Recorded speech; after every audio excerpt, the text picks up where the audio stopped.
This one's going to deserve a fancy glass. What's going on, everybody, and welcome back to Bourbon of the Week. And for the first time in my whiskey tasting career, I am going to have George T. Stagg. That's right, this is George T. Stagg. This is 2023. This is thanks to a patron of mine, Blue Engineer. Check us out on Patreon, patreon.com/Bourbon of the Week. But let's pour this up. Let's open this up first, and then let's try this out and put it through price, taste, drinkability. Cheers, y'all. Listen, I know it's necessary, but I can never get these things off. What is worse, wax seals or electrical tape? I'm not quite sure.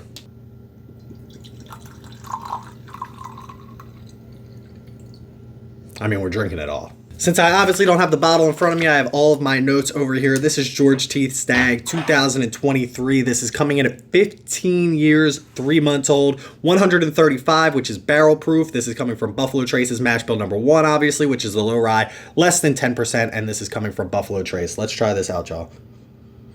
Time for the traditional sip.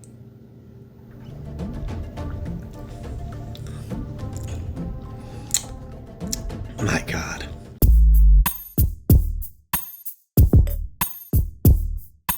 So if this is your first time tuning into the channel, first of all, welcome. Click that like and subscribe button while you're here. This we're going to put through price, taste, drinkability. We always start with drinkability, which is how much ethanol kick is there compared to the proof.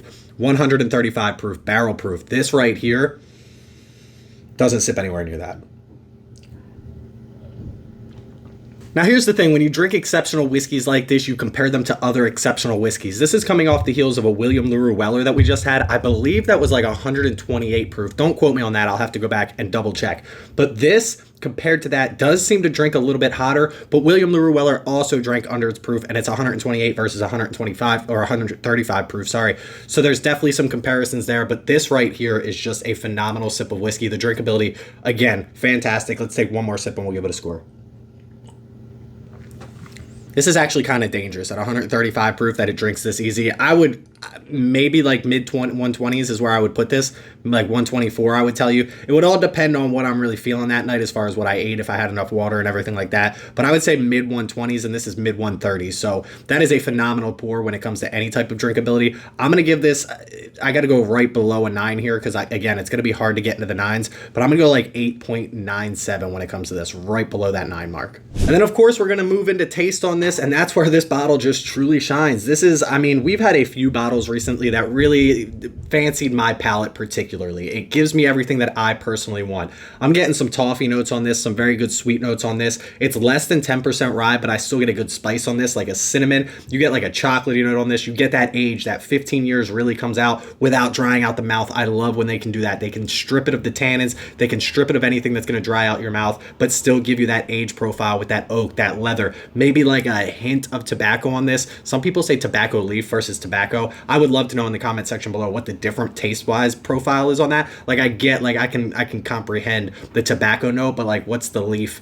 versus what's the straight up tobacco? But that's just me. This, another phenomenal pour from Buffalo Trace.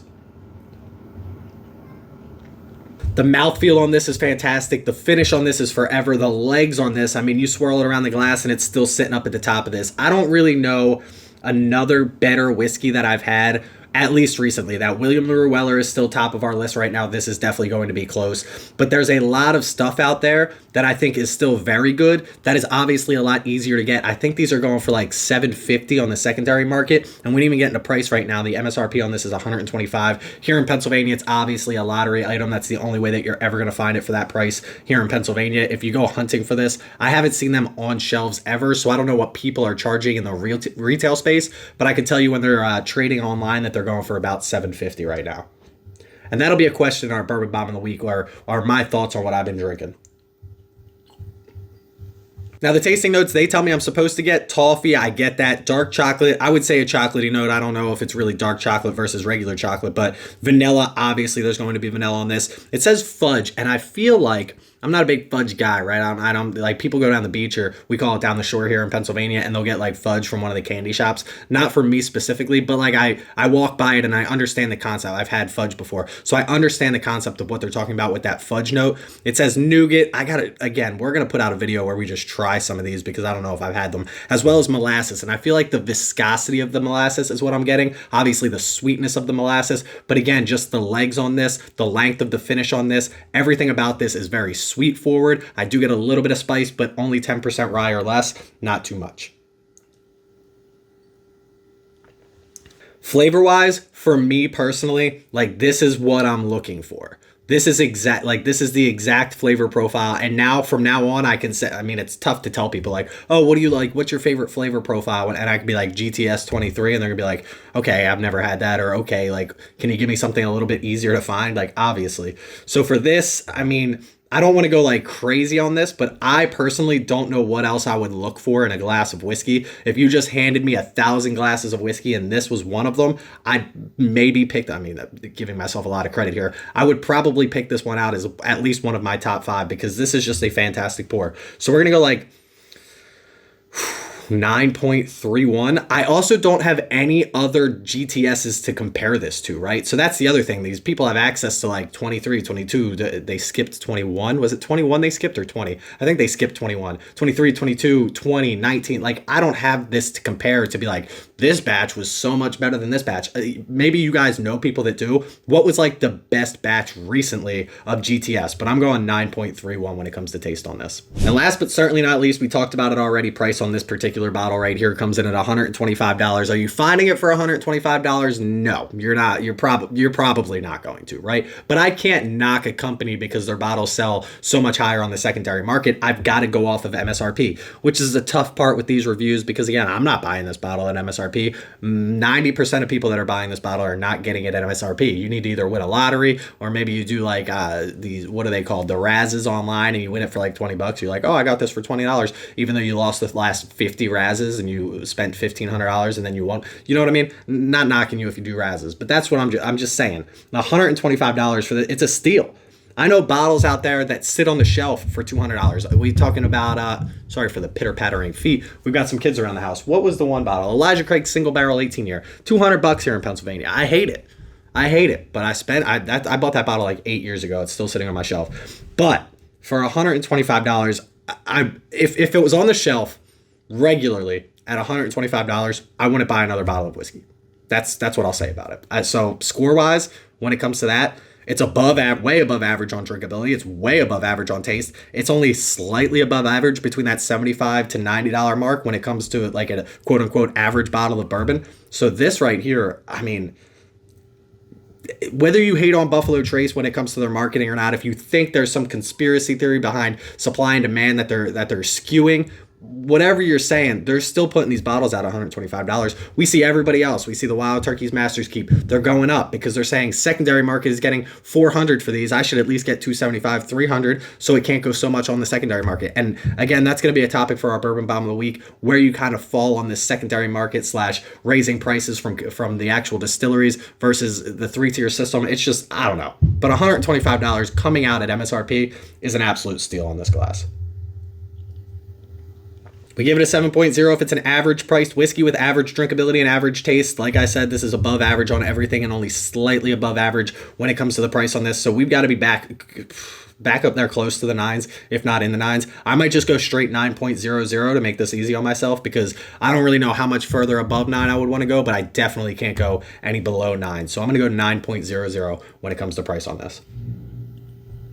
But listen, one quick thing before we get into our Bourbon Bomb of the Week. I just gotta say, I've never had an opportunity to try these whiskeys, so I've never had an opportunity to look up the things that they can tell us about these whiskeys. And they have, I mean, I use Breaking Bourbon. If you don't know about Breaking Bourbon, check out Breaking Bourbon. It's a website. They have basically a review of every single thing out there, and I love that. But they also send you links to like, this is the George T. Stagg Kentucky Straight Bourbon Whiskey like release from Buffalo Trace themselves. And they give you so much more information than I thought they did. Obviously, distiller, it tells you Buffalo Trace. Age profile, this was spring of 2008, released in fall of 2023. George T. Stagg coming in at 135 proof. They tell us the recipe, which is Kentucky Corn Distillers Grade 1 and number 2, Minnesota Rye, North Dakota Malted Barley. Like, these are things that if I was like deep into this, that would mean something to me, right? Like Minnesota Rye, what is that? What is that supposed to mean to me? As well as milling screen number 10, no clue. I mean, what is a milling? Is that like what they screen out this could be our Bourbon Bomb of the Week right here. And maybe it's about to be. I might just make this our Bourbon Bomb of the Week and leave the questions to you guys.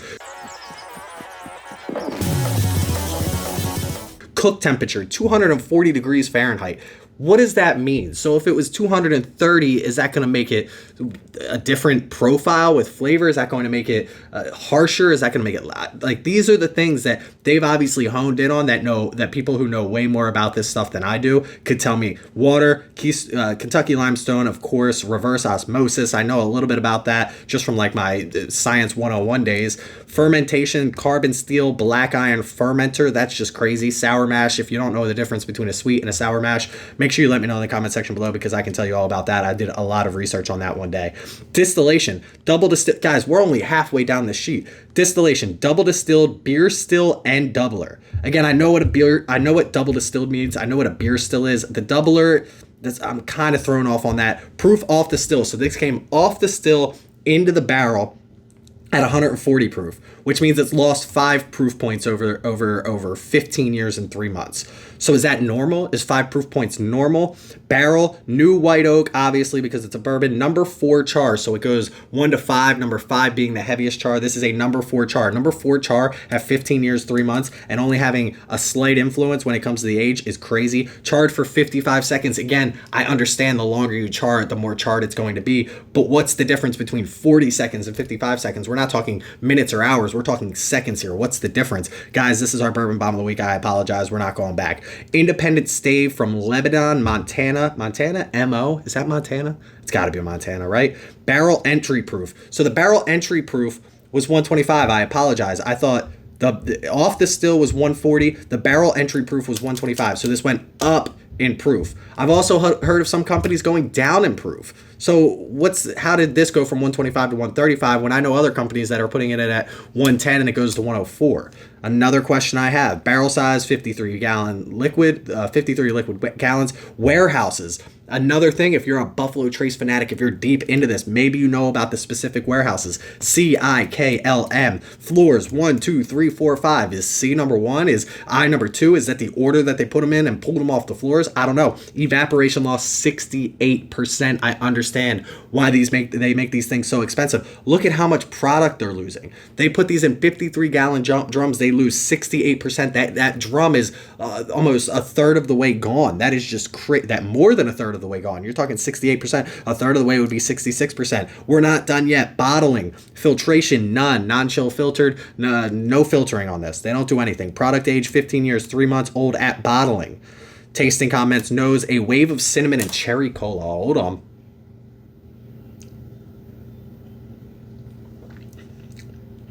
Never really got the cola note. I think I got it one time. Somebody told me, like, look for the fizziness. Then I got it one time on one specific bottle. I don't get the cola note here. I do get cherry, though. We talked about the sweetness on this. There's definitely a cherry influence on this. Palate, well balanced with a mix of leather, chocolate, and vanilla frosting. Now, again, we're going to eat some vanilla frosting here soon because I got to figure out all these tasting notes. Finish, a robust, earthy finish. I don't know why. I just got a little bit of a lisp there, but a robust, earthy finish.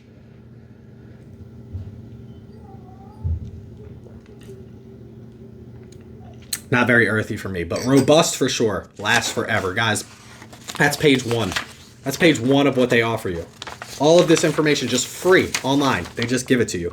Then they give you a little note over here. Hello, thank you for the purchase of George T. Stagg Uncut Unfiltered. That's what I was looking for non-filtration. We hope you like it. Crystal clear glass, blah, blah, blah. The reverse side of this letter, you will see the fact sheet. So they give you a letter, they give you the fact sheet, and all of that just for free online. So that's a lot of information to dissect. And I love that because I'm going to go through, and I'm the type of person that wants to learn about everything in this process. I want to learn what milling screen number 10 is going to give me. I want to learn what the difference between 240 degrees and 250 degrees is going to give me. I want to know the difference between level 4 and level 5 char. Again, I know the difference, but how much of a difference is that influence from a 15-year-old whiskey? It's just, there seems like so much going into this to make this product right here, and I'm glad there is, because I'll be honest with you, it's so damn good. Let's find out what our score was. By the way, my question for you was going to be, what would you pay in your mind?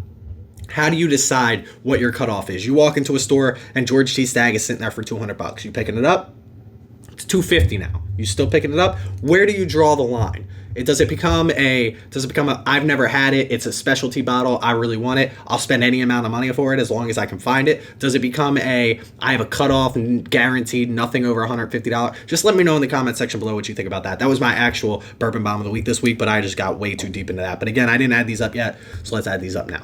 Well, there we have it, folks. Our first 9 of 2024. This came in at a 9.09. I think William Lure Weller was 8.86, so we're like slightly above that when it comes to these things. I got to tell you, this right here is a phenomenal pour. At $125, you really, I mean, what else are you really looking for in a glass of whiskey? People hate on this particular company all the time because they don't think they have enough supply for the demand. They think they're holding some bottles back, but I just got to tell you, if they could release these bottles at $200 all day, every day, do not think that they would be putting out the whiskey that they could be putting out. That's just my particular opinion on it. Whether you believe that or not is up to you, but at $750, I'm going to leave it on the shelf myself. But hey, I appreciate you guys stopping by. If you stuck around this long, make sure you click that like and subscribe button. Check us out on Instagram at Bourbon of the Week. Go click that follow button over there. Check us out on Patreon and Discord. Both those links in the description below. Please don't drink and drive. Always drink responsibly. Stay healthy, stay happy, and stay hunting bourbon, because I can promise you these are pretty damn good. Cheers, y'all. God, I wish I had more.